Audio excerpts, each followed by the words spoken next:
उधर से क्या हुआ कि एक गौरी शंकर और सरस्वती नाम के पति पत्नी ब्राह्मण थे। भगवान शिव जी के बहुत उपासक थे, कट्टर समर्थक थे, इष्ट रूप में उन्हीं को मानते थे, अन्य किसी देव को वो पूज्य नहीं मानते थे। और निस्वार्थ वो भगवान शिव की कथा सुनाया करते थे, महिमा सुनाया करते थे। जो भी पैसा उनके पास आ जाता था कथा करते समय, तो अधिकतर वो धर्म में लगाया करते थे। उनका कोई संतान नहीं थी, विवाह को लगभग 20-25 वर्ष हो गए थे, उनके कोई संतान नहीं थी, और संतान की चाह उनके हृदय में बहुत घनी थी। रह रहकर भगवान शिव जी से प्रतिदिन प्रार्थना किया करते थे। कुछ दिनों के बाद क्या हुआ कि जो काशी के अन्य ब्राह्मण थे, जो जनता से पैसे लेकर के उनको गुमराह करके पैसे ऐंठा करते थे, उनको लगा कि जो गौरी शंकर है ये निःशुल्क और निस्वार्थ भाव से जनता को कथाएं सुनाता है, और काशी के लोगों की अधिक आस्था इस गौरी शंकर में होती जा रही है। इस कारण से वो ईर्षा किया करते थे, लोगों को कहा करते थे कि ये गलत है, ये झूठी कथाएं सुनाता है, उसमें बहुत से दोष निकालते थे। दूसरी तरफ मुसलमान बहुसंख्या में बनारस में थे, वो भी इस बात से परिचित थे कि काशी के अन्य पंडित गौरी शंकर से ईर्षा रखते हैं, वो इनके साथ नहीं है। और हिंदू धर्म का अत्यधिक प्रचार बनारस में ये गौरी शंकर कर रहा है, ये शिव जी का पुजारी है। तो उन्होंने ऐसा अवसर देखा कि अब न तो हिंदू गुरु इसके साथ है, उन्होंने अपना जल उस गौरी शंकर के परिवार के पूरे घर में छिड़क दिया। मुसलमानों ने झूठा जल करके सारा छिड़क दिया और जबरदस्ती गौरी शंकर और उसकी पत्नी को पिला दिया। इस दृश्य को वो ईर्ष्या करने वाले अन्य ब्राह्मण देख रहे थे, उनको पता चला। उसी दिन से उन्होंने गौरी शंकर और सरस्वती जी को अपनी बरादरी से निकाल दिया और कह दिया कि ये मुसलमान बन गए हैं, इन्होंने झूठा पानी पी लिया है, जबकि उनको बाई फोर्स पिलाया गया था। अब ऐसी स्थिति में गौरी शंकर ने मुसलमान धर्म को स्वीकार कर लिया, क्योंकि हिंदुओं ने उनका बहुत विरोध कर दिया और गंगा में स्नान करना भी बंद करवा दिया कि अब ये मुसलमान हो गया, ब्राह्मण नहीं रहा, हिंदू नहीं रहा। अब गौरी शंकर का नाम बदलकर नीरू रख दिया मुसलमानों ने, और सरस्वती का नाम नियामत रख दिया, उसको नीमा कहने लगे, और नीरू का नाम नूर अली रख दिया, उसको नीरू कहने लगे। लहर तारा नामक तालाब की स्थापना कैसे हुई? वो एक बहुत बड़ा गड्ढा था, लगभग सैकड़ों एकड़ में झील थी, और गंगा का पानी लहरों के द्वारा ओवरटेक होकर, ओवरफ्लो होकर, जैसे पशु घाट बने हुए थे उनसे उछलकर वर्षा के दिनों में जब फुल स्वयं पर गंगा चलाकर बहती थी, तो पानी ओवरफ्लो होकर के लहरों के द्वारा रिस रिस के ऊपर के उछल के एक बहुत बड़े सरोवर का रूप धारण किए हुए था। उसका जल गंगा के तुल्य ही निर्मल था, लंबी चौड़ी झील थी, झील तो नहीं कह सकते, लंबा चौड़ा सरोवर था, वो तालाब था। और अष्टानंद जी भी वहां एकांत स्थान पा करके स्नान किया करते थे उसी स्वच्छ जल में।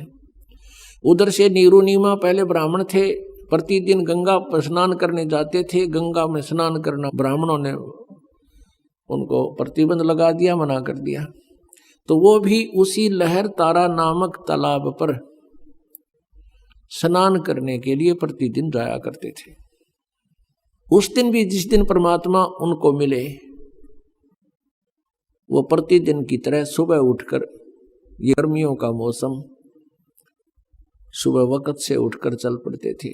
जहां वो रहते थे उनकी जुलाहा कॉलोनी से लगभग 4-5 किलोमीटर की दूरी पर वो लहर तारा तालाब था।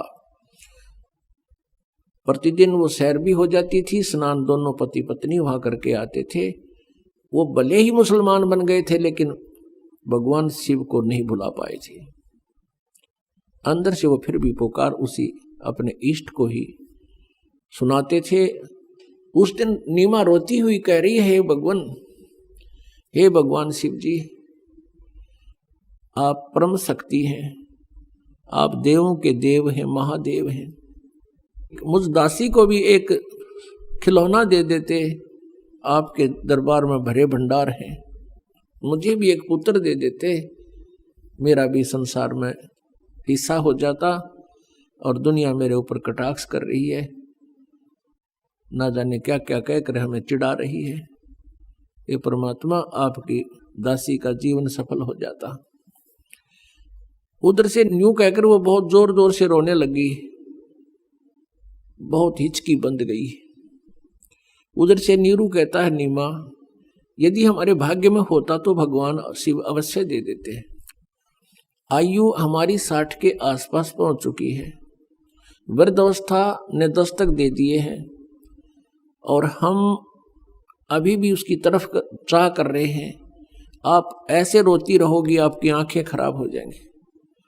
बुढ़ापे में कोई उंगली पकड़ने वाला सहारा हमारा है नहीं, पुत्र भाग्य में है नहीं, तेरी आंखें और नष्ट हो जाएंगी, तू अंधी हो जाएगी।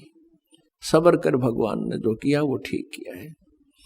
ऐसे सांत्वना देते हुए और नीमा हिचकी बंधी हुई रोती हुई, आंसू पोंछती हुई वह पहुंच जाती है लहर तारा नामक तालाब पर, जहां वो प्रतिदिन स्नान किया करते थे। पहले नीमा ने स्नान किया, थोड़ा अंधेरा रहते हैं। नीरू बाहर बैठा था किनारे पर, ऊपर पाल पर। जब नीमा स्नान करके बाहर आ गई, नीरू स्नान के लिए लहर तारा तालाब में प्रवेश कर गया और ऐसे पानी से मल कर नहाने लगा, गोते लगा लगा कर स्नान करने लगा। जो वस्त्र पहन के स्नान किया था नीमा ने, कपड़े चेंज करके वो लहर तारा तालाब में पुनः किनारे पर पहुंची उस वस्त्र को धोने के लिए। उसी समय रोशनी हो गई थी, सुबह का उजियाला शीघ्र हो जाता है। थोड़ा सा अंधेरा छटा था, सामने एक कमल के फूल के ऊपर कोई वस्तु हिलती नजर आई नीमा को। नीरू तो नहाने में व्यस्त था, मस्त था। अब नीमा को पहले तो जब देखा कि लगता है कोई सर्प फन उठा रहा है, क्योंकि परमेश्वर ने, कबीर देव जी ने एक पैर का अंगूठा मुख में दे रखा था और एक को हिला रहे थे, जैसे बच्चा लीला करता है। अब नीमा ने ध्यान से देखा तो उस पर क्या देखा कि वो तो बालक है, वो नवजात शिशु है। अब वो जोर से चिल्लाई, अपने पति से कहा कि देखियो जी, कमल के फूल पर बालक है, कमल के फूल पर बालक है। अब नीरू ने सोचा या तो कति मेंटल होगी या पागल हो चुकी है लगता है इसके। अब इसको जल के अंदर भी बच्चे दिखाई देने लगे। हे भगवान, हे अल्लाह, इसको सद्बुद्धि दो दाता। वो फिर चिल्लाई, वो कहने लगा तू चुप रह नीमा, मानती नहीं मेरी बात। या जल में कहां से बालक आवे थे। उसने फिर जोर से कहा कि देखना देखना वो डूबेगा बच्चा। अब जिधर वो हाथ कर रही थी, संकेत कर रही थी, उसी तरफ नीरू ने भी दृष्टि डाली तो देखा सचमुच एक बालक कमल के फूल। अब उसने आव देखा ना ताव देखा, एकदम आगे बढ़ा क्योंकि गहरे जल में गया और उठाकर उस बालक को कमल के फूल समेत तोड़ के ले आया, उठा लाया, अपनी पत्नी को थमा दिया। अब वो उधर से नीमा ने उस बालक को सीने से लगाया। पुण्यात्माओं, जिस परमात्मा की खोज करते करते हमने युग बीत गए और जिस परमेश्वर के गुणों को सुनकर हम गदगद हो जाते हैं और हमारे रोंगटे खड़े हो जाते हैं, उस परमेश्वर को उस प्यारी आत्मा ने पुत्रवत प्यार किया, सीने से लगा, मुंह चूम्या उस बालक रूप परमात्मा का और माथे का लावे, कभी सीने से लगावे, 100 शुक्र मनावे अपने शंकर भगवान की। अब जो सुख उस माई ने होया होगा उस भगवान के टच करने से, स्पर्श करने से, उसका अंदाजा नहीं लगाया जा सकता। हम उनके नाम से इतने गदगद हो जाते हैं, उस मालिक का गुणगान सुनकर ही हमारे रोंगटे खड़े हो जाते हैं। उस माई ने जिस परमात्मा की चाह है, सर्व सृष्टि रचनहार है, और उस मालिक को सीने से लगाया, उसको कितनी खुशी और कितना उसके शरीर के अंदर रोमांच हुआ होगा। उस सुख को वो माई ही वर्णन कर सकती है। उधर से नीरू ने सोचा कि पहले तो हम हिंदू थे, मुसलमान बना दिए, हिंदुओं से संपर्क रहा नहीं, मुसलमानों से अभी हमारी इतनी जानकारी नहीं, हमारे साथ कोई साथी नहीं है, और यदि हम इस बालक को लेकर जाएंगे और जनता को बताएंगे कि कमल के फूल पर हमें मिला, कोई विश्वास नहीं करेगा। उल्टा कहेंगे कि तुम किसी का बालक चुरा लाए हो, हमारी पिटाई भी कर लेंगे और मार मार कर हमारा हुलिया बिगाड़ेंगे और पूछेंगे बताओ किस बहन का तुम ये बालक उठा कर लाए हो, और हमसे बालक भी छीन लेंगे और नगर निकाला भी दे देंगे। ये सारा जुगाड़ सोचकर, सारे विचार लगा करके नीरू ने अपनी पत्नी से कहा, नीमा इस बालक को यहीं छोड़ दे, और उसको सारी स्थिति से परिचित करा दिया कि हमारे साथ ऐसा ऐसा हो सकता है। तो नीमा ने कहा, जी इस बालक ने ना जाने क्या जादू कर दिया मेरे ऊपर, मैं इसको त्याग नहीं सकती, मेरे बस की बात नहीं। इसने जो मेरे अंदर अट्रैक्शन पैदा कर दी, ये मेरे बस की बात नहीं, मैं मर सकती हूं। जैसे सर्प से कोई मणि छीन ले, वो फन पटक पटक कर मर जाता है। अब इसके बिछुड़ जाने से मेरी वही स्थिति हो जाएगी, मैं नहीं त्याग सकती।